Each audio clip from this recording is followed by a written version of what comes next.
Enei saa enwera krogen no mibisa se ewo hefa na eyedua ben ena ahuntasem ben so ena ewo mu ene won a oye achecherefo ene won a onim de omuna na ehye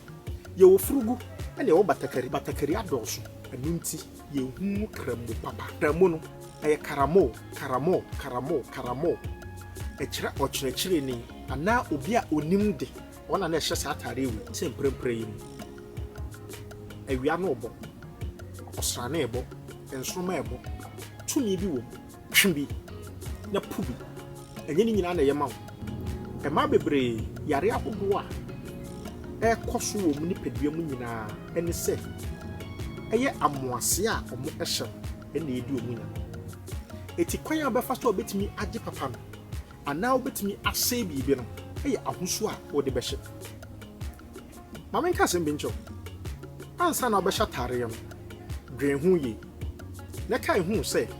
Aaron ene eye Levite abusua ni mu no even Moses ene edom ni nyina no abre bia obehu so omu ewu bia no agisi yeyi omo ntare ana yesuan omo atare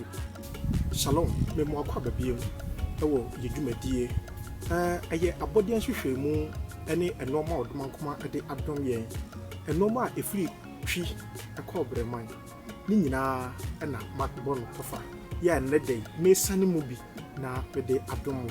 What I mean is this is the moment where the entirety of creation, what has been given us, I bring it to you at your doorsteps via this channel. Do well to subscribe. If you subscribe, do well to like, comment, and share to as many people as you can. Today we talk about the coats of many colors. Me kase atadias from kwa eye Jacob ana Israel or Pam edemane ba. Genesis chapter 37 verse 3, verse 32 and verse 23. Ehon mo na obehunu enoma odomankoma ehyehye ede ewo na obi bibisa se na ede ade nko na yesonko ewo atare a ode ema no na atare net sen kan hu se otwetwere semu a yewo entare ahodo de yehye ene de yenhye de didi dwuma ene de yemfa ni dwuma bi na wohwe abode hwehwemu a obetimi ehunu se yewo entare a abre bia a wobete se abofo enam ana obi a oye esofudwuma ana obi a okura tumi bi edi dwuma no obehunu se yakase ufra enwera eyede baade ene maye enusuko na yenhwe. What I mean is there have been so many instances where people have been talking about learning why and what to wear concerning learning wool and what not to.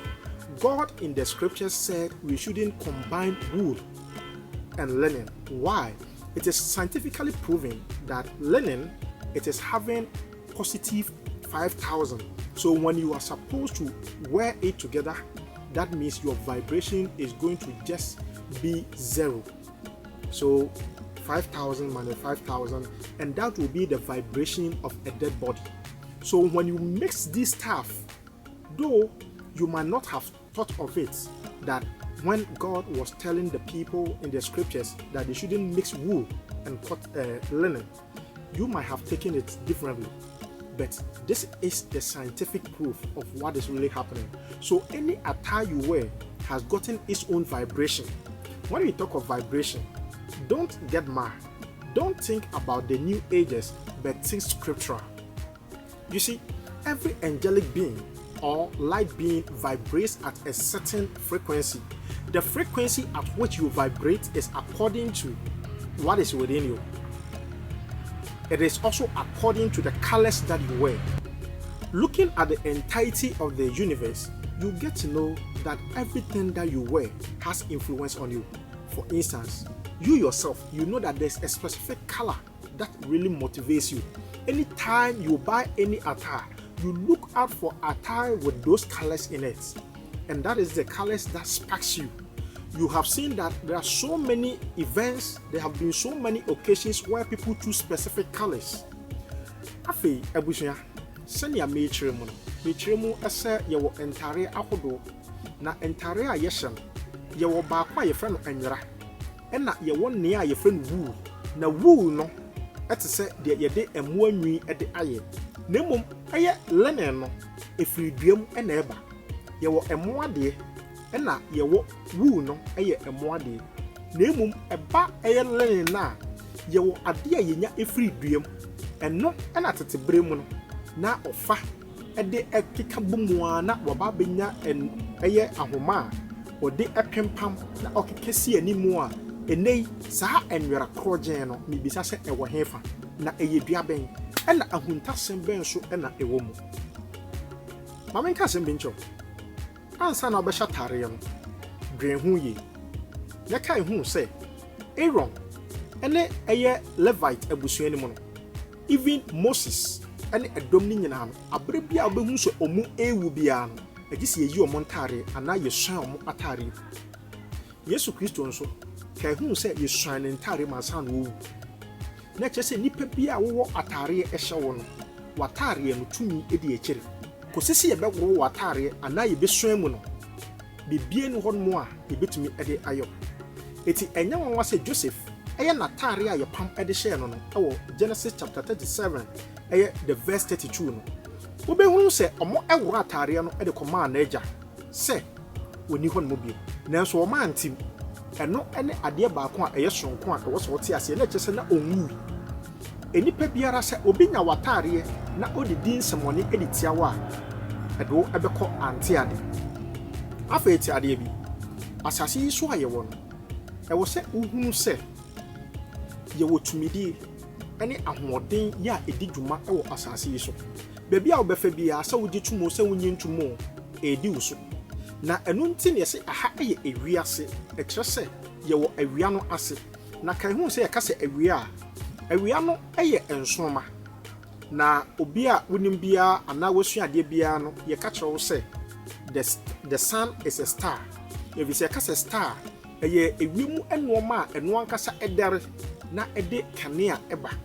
sa pepepe na enipa biara oye hunhu madwuma ana wote saade we so ehunu kwan obefa so obekenya ne kanea ama ne kanea ye den adere etinye wonwa se obaaye no okase monne asase so kanea nemu bisa se kanea ye nso ye no eye de baade ene ye so kanea so akan hu se ntamaban ene eye shade a ewo ho no eno nso etimi edi heat ne bi na e transmit shining na mi bisa se ede ade na bra wo ye onoma na ehyew saade no so enya tumi edidi dwuma etese wa etura Yesu Kristo ka asem bi oka asem bi se abara baba awa na emuja etu no eso ne mu no o se tumi bi ayeden efremi mu nanso wanso Yesu Kristo nipadua mu o so na tare mu na kyese atare a wo hyem wo sunsu aso atare be na wo hye wadwen ho da. I'm asking you, what type of clothes have you been wearing? If Jesus Christ said, virtue has left me, all because the woman who has been bleeding for years did touch the hem of his clothes, not just his body, but the clothes. And he said, virtue has left me. It means no matter who you are, your clothes has gotten something to do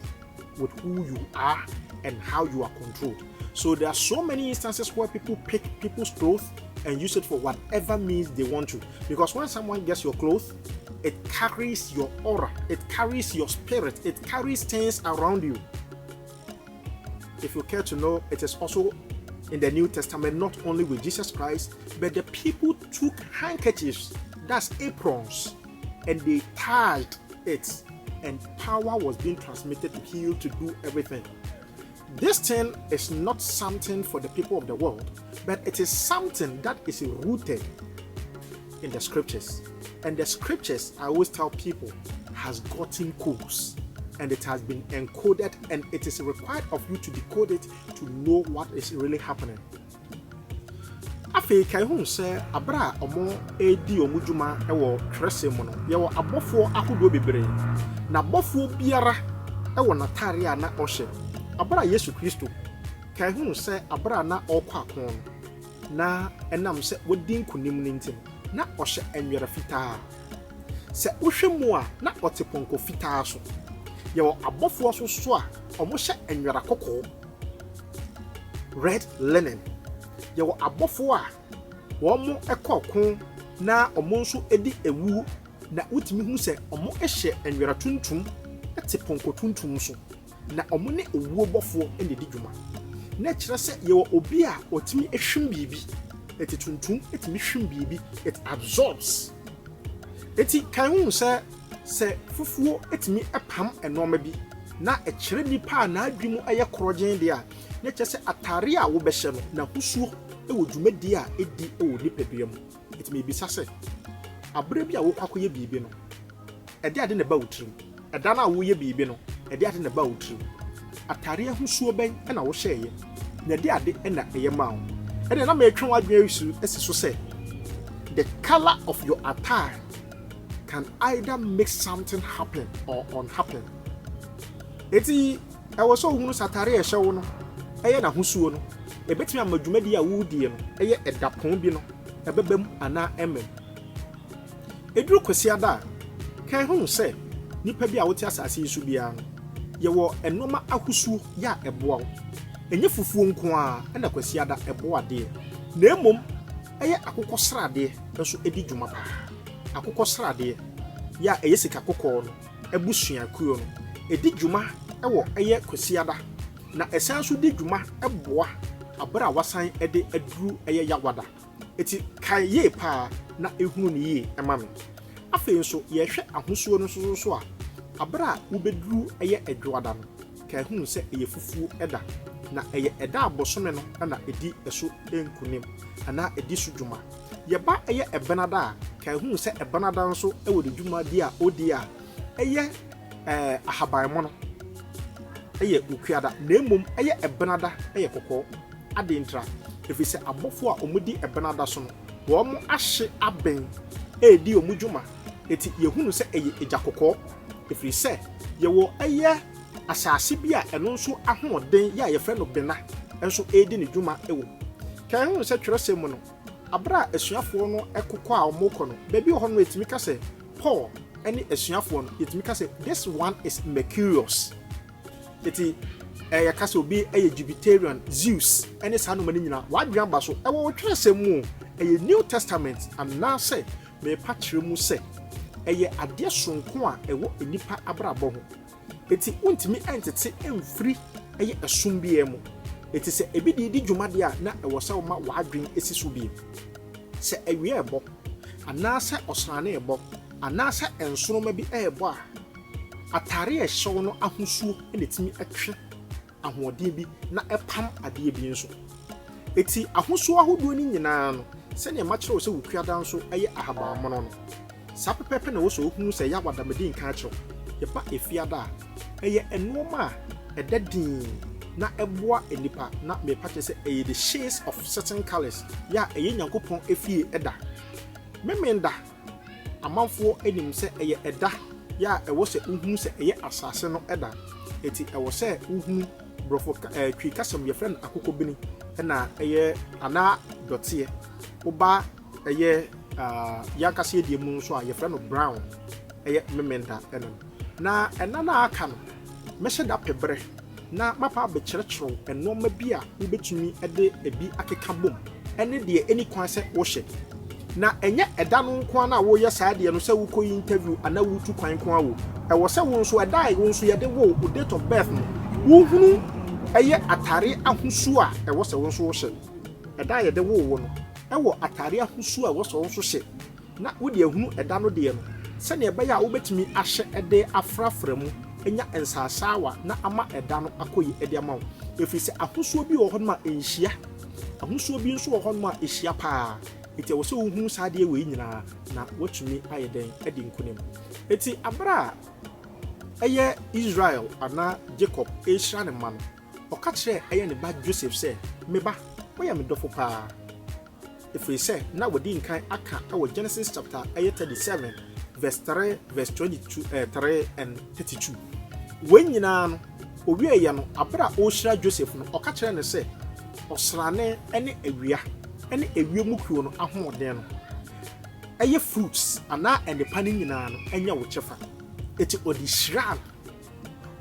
no ede ade ene betima amara bam efiri se abra wo sua no ne yedi nkan apam batakari no na ahosu ahodo bebre coat of many colors mamen ka asem bi nkyerɛ yana nanom ka asem bi ɔmo se batakari adɔso ama ye nhu kramo papa mibisa sɛ batakari ɛyɛ de ade sɛ yɛka batakari a ka ehunu sɛ titibere mu nyinaa no na ɛyɛ atare a na yɛhyɛ ɛde ma atitiriw ɛne wɔn a ɔyɛ akyerɛkyerɛfoɔ ɛne wɔn a onim de ɔmo na ɛhyɛ yɛwɔ furugu ɛne ɛwɔ batakari no ɛyɛ deɛ mahyɛ yi bi yɛ a ɛsoso na ɛwɔ ntaban ahodoɔ bebree yɛ a yɛhyɛ ɛne ɛwɔ furugu na mmom ne mmienu nyinaa no na yɛwɔ deɛ a yɛde ɛyɛ ɛno ɛne edua a kyɛ sɛ sibia a ɛteɛ no ɛyɛ nwanwaso na ɛtumi sa yareɛ yɛwɔ kwan a wɔbɛfa so a bɛtumi de atareɛ asɛ obi biara yareɛ ɛwɔ asase yi so ɛmfa ho ne yareɛ no sibia a ɛteɛ yɛwɔ kwan a wɔbɛtumi de ada yɛwɔ ɛkwan a wɔbɛfa so ɛtumi akyerɛkyerɛ nneɛma ɛde afa na wohunu nea wɔpɛ wɔ nipadua mu a baabi a yareɛ no hyɛ no ɛna ɛbɛkyerɛ ahosuo a ɛwɔ sɛ wɔhyɛ na mmom sɛ woyɛ smart na wobɛhunu ɛda bia ɛne deɛ ɛwɔ sɛ ɔyɛ deɛ a ɛneɛ na wobɛtumi ahyira wɔ bi abere a wopɛ wɔabi sɛ wohwɛ media yi ɛyɛ batakari a wobɛhu sɛ ahosuo bi a ɛwɔ wiase no bia ebi wɔ mu yɛhyɛ da ɛma yɛdwene ɛnam dwumadi a ɛwɔ sɛ yɛdie nti ɛyɛ Leslie Amoa yɛ a wɔ UK yɛ a wobɔ mmɔden sɛ menya ɛyɛ batakari otwadi ampɔn ɛnom wo na ɔnyɛ wo kɛseɛ sɛ wo nso wosɔ masene sɛ ɛyɛ atare a ɛwɔ sɛ mihyɛ wo na wobɛfa ɛho ka otwadi ampɔn nyɛ wo kɛseɛ na ɔntrɛ wahyɛ mu ebia na wo nso ɛbɛka wo adwen na aka wo akoma na aka wo nipadua sɛ wo nso sɔ masene ɛyɛ memma no hwɛ sɛ wo nso wobɛtumi ayɛ na wasponsor me na waboa me ɛfiri sɛ mewɔ adesuadeɛ bebree yɛ mede ɛɛba ɛkwan bi a bɛfa so a wo nso wobɛtumi aboa ama no akɔ so no ma wohwɛ a ɛtumi ɛtuka ɛfiri kyirikyiri aba ha sei ne nyinaa ne sɛ meba bɛyɛ wei na yɛ nyinaa yɛ deɛ suadeɛ when it touches your heart to donate towards this like our brother in the Lord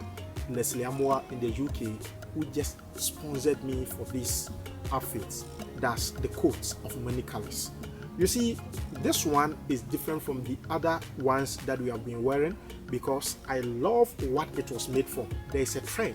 that is made from a plant, and the plant is the secret to which healing abounds for people. So if you want to get one of these, you can just contact me and I will just link you. Or if you want it to be sold for that healing ability or whatever, we can just arrange and you can just let someone pick that for you. When it comes to the healing ministry, you have to understand one thing, that the linen is used for healing and it is used for breakthroughs. It is also used to spoil people's acts. Can you say eye enwera? Enye atare fufuo bia na ye enwera. Emba no na adal. Enwera ankasa no yenya efiri duam. Ɛna deɛ ɛyɛ enwi no ɛno nso yenya efiri ɛmoam. Na ka ehunu sɛ twerɛsɛm na ka sɛ yɛni aduaba no yɛmfa hahan no ɛnse yɛ ho yare.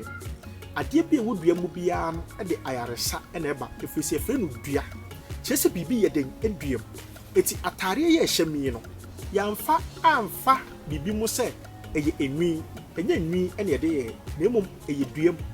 Na emom wobɛtumi akɔ akɔtɔ wɔ ebi nanso na ɛnyɛ bia. Eti sɛ wokɔ a tetebere mu no ne yɛhyɛ da ɛpɛ enwere fufuo. Enwere fufuo no ɛnyɛ ene entare fufuo a yɛhyɛ no bio. Yɛwɔ enwera nkasa yɛ a ɛyɛ fufuo. Na yɛwɔ enwera ahosuo ahodoɔ bebree. Na tetebere mu no na sɛ obi ɛmpɛsa ahombɔne bɛwura ne dan mu a yɛwɔ ahosuo a yɛde ɛsɛ hɔ no mo. Ɛne yɛwɔ kwan a ne yɛfa ɛde ɛyɛ yɛ kwan no ɛne yɛ mpoma. Sɛ yɛka sɛ ɛpono a na kyerɛ sɛ yɛapono mu na kyerɛ sɛ ayɛ den wotumi ɛpono mu anaa wotumi katum ebie ɛno nti ne yɛfrɛ no ɛpono. Eti ɛkwan biara wobɛtumi apono no ama biribi awura mu anaa akɔ no ɛhɔ na yɛde ɛsan. Na mmom ne nketewa no ɛna ne yɛfrɛ no ɛpono mma nti ne yɛfrɛ no mpoma. Eti sɛ wode bɛyɛ mpoma mu anaa sɛ wode bɛyɛ opono ano no egyina kwan a wobɛfa so a wobɛyɛ no ɛne baabi a wode bɛfa ɛno nti na twerɛsɛm mu no Awurade ɛma nipakuo bi ɛkwan a wɔbɛfa so a wɔbɛtumi ɛde enwera yi bi ayɛ deɛ ɛyɛ nkatamu nkyɛmu ɛwɔ ɛyɛ Israel baabi a na ɔmo ɛson no. Eti bisa sɛ ɛde ade na wohyɛ ahosuo bɛn paa na wopɛ ɛde ade na wopɛ sɛ wo breaki true anaa ɛde ade na wopɛ sɛ woyɛ na menkyerɛ wo ahosuo ɛne ɛyɛ batakari kora ɛwɔ sɛ wohyɛ. Joseph na ɔyɛ ɔkyerɛkyerɛni anana wonim se yɛka sɛ kremoni nkremofo no yɛhu emu bi ɛnam sɛ batakari adɔɔso a sɛne mekyerɛ mu sɛ batakari no ɛyɛ coat of many colors no ana batakari a na ɛyɛ ahodoɔ bebree no na yɛwɔ kwan a ne yɛfa so ɛyɛ no ne yɛka sɛ kremo a ebi mu aka me ate aseɛ sɛ yɛka sɛ ɔkra mo na emom ka ɛhu sɛ ɛyɛ akanfoɔ no na ɔmo ne wangrafoɔ no ɛna ɛde ɛyɛ Islam som ɛbaayɛ na bere a ɔmo de Islam som ɛba na wɔn no ɛnam baabi a na ɔmo teɛ no na ɔmo pɛ saa ntare wei bi paa na emom na yɛpɛ obi a ɔyɛ ɔkyerɛkyerɛni a na wahyɛ wei a ɛdan so na yɛwɔ kwan a ne yɛfa so ɛyɛ no eti sɛ ɔmo kɔ na sɛ asantefoɔ no ɛɛkɔ nipa a ɔte saa hɔ ɛyɛ nsante kramofoɔ no bi ɛɛkɔ hɔ a ɔmo ɛkɔ hɔ no na ɔmo kɔ akɔhwɛ no sɛ ɔmo mɛkyerɛkyerɛ wɔn mo anaa ɔmo teacher ɔkyerɛkyerɛni na wɔn no wɔnka no ɔkyerɛkyerɛni o na emom na ɔmo ka no ɔmo kasa mu a na ɔmo ka ne sɛ ɛno ɛna ɛwɔ sɛ ohun eti ɛwɔ sɛ ohun sɛ ɛkwan a na ɔmo fa so ɛka no no kramo no ɛyɛ karamo ɛkyerɛ ɔkyerɛkyerɛni anaa obi a onim de wɔn a na ɛhyɛ saa atare wi ɛno mu ɛna ɛba bɛnya edi a yɛfrɛ no kramo eti saa wangarafoɔ no na yɛwɔ wɔn a na ɔmo ɛhyɛ ɛne ɛkwan a ɔmo fa so hyɛ no ɛda a na wɔ so ɔmo hyɛ no nanso ɛkyerɛ no ɛbɛtu bom eti ɔmo kaa sɛ batakari adɔɔso ɛno nti yɛnhu kramo papa batakari adɔɔso ɛma yɛnhu kramo papa a na ɛno ɛne no na obiara hyɛ bi eti wonhu sɛ kramoni mepatɔ yɛka sɛ muslim ɛnyɛ kramoni na mmom kramoni ɛyɛ ɔkyerɛkyerɛni ɛwɔ wangara kasa obi a wɔkyerɛkyerɛ ahuntasɛm ɛne ɛnoɔma a ɛkɔ so eti saa wɔn mo anom yɛ saa deɛ no ɔmo na ɛhyɛ ntare a eti sɛ yɛ yɛfrɛ no coat of many colors na wɔn mo no ɔmo batakari no na ɔmo nhyɛ furugu kɛkɛ na mmom na ɔmo hyɛ batakari na batakari no na ɛda nso na batakari bi ɛna yɛyɛɛyɛ a titibere mu no yɛde maa aberante a na yɛfrɛ no Joseph Safana Pane a menim sport din no na mmom ɛda pa mu no yɛbɛhyɛ da apepɛ ɔmo din a na ɛyɛ ɔmo akan din ɛne baabi a ɔmo firi sɛnea Moses ɛyɛ kwaku Mosi baabi a na ofiri ɛne nneɛma no nyinaa no ɛwɔ sɛ yɛtu kwan yɛkɔ wiase afa no nyinaa na mmom yɛhyɛ aseɛ afiri ɛyɛ ahyɛseɛ mu yɛde yɛde yɛ adwuma it is just said we bet me assure yourself. Do well to sponsor us as we delve deeper into where our roots are and where we are going to. We want to explore the entirety of creation to go to the ends of the world. Do well to help us. Do well to sponsor what we are doing. Like I'm saying, we are teaching and we have to go to places. We need certain things. And you see, before you can get these stuffs for the shoots, you need to invest. You need to buy a lot of stuff. Let's make it lively as we sponsor this. Like I was saying, this coat of many colors was being worn by teachers of the Wangara who brought the Islam religion. So when they were rather calling them teachers, they were calling them Kramo, which is Karamo. But because they couldn't mention the name Karamo, that is the reason why they said Kramo. But even if you choose Okramoa, Okramo, or soul, welcome, or good tidings for the soul, the same thing also happens. It means those who wear it also have something good to cover their soul. Eti ekwan bi abefa so biara obekyerekyere mu bia no kan hu se efa obi a onim de ene de oye e de aboa ono ankasa ekra efi se okra ene de wakra se oba abedi dwuma na ene me kyawo ade sunko bi kan hu se watare a ehye wo no won tete ano basa efi se wotete ano basa utimi pra wo esro ukọ na hu se obi atete watare ano a ana wasuan bi a kan hu se onya wo bekun onku kurampa wakun wawi hwene ye emo biara emetetiu emese wabrabo e wasase yi so. Coat of many colors eye atare ana batakari a na husu edoso adentra efise se wo sha